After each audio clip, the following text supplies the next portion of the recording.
And you can also use a capture image command. So on the CAD tab over to the far right under images, there's this capture command. What this will do is actually capture a JPEG of your view. So in this case, my plan view, I can come in here and I can set, the resolution.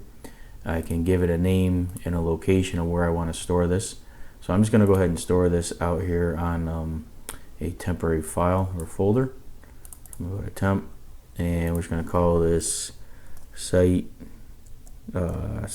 elevation, surface elevation.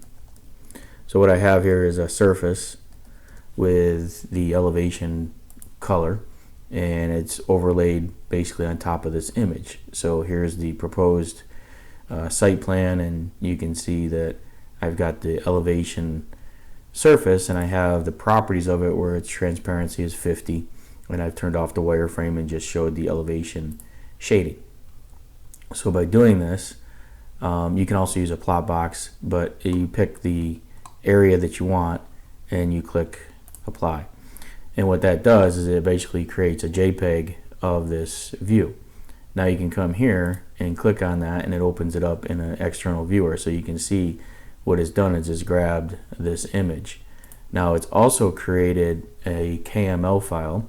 So if we go to our Windows Explorer and I happen to go into that temp folder location, you will see that it's created a KML file. It's also created a JGW file, which is the world file for the JPEG. But if I double click on this KML file, it will launch Google Earth, and it will drape this image over the location where this project is.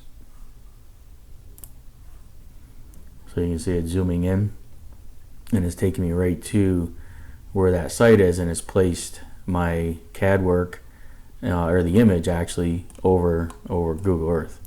So now you can see here that I can come in here and rotate this guy or look at it in a view. So there's the image draped over my surface. So this could be a cut fill map, it could be anything, but you can see that I can get it simply by using the capture command. I can capture this as a JPEG and as a TIFF image, or I'm sorry, as a create a KML file, so I can display that JPEG over Google Earth.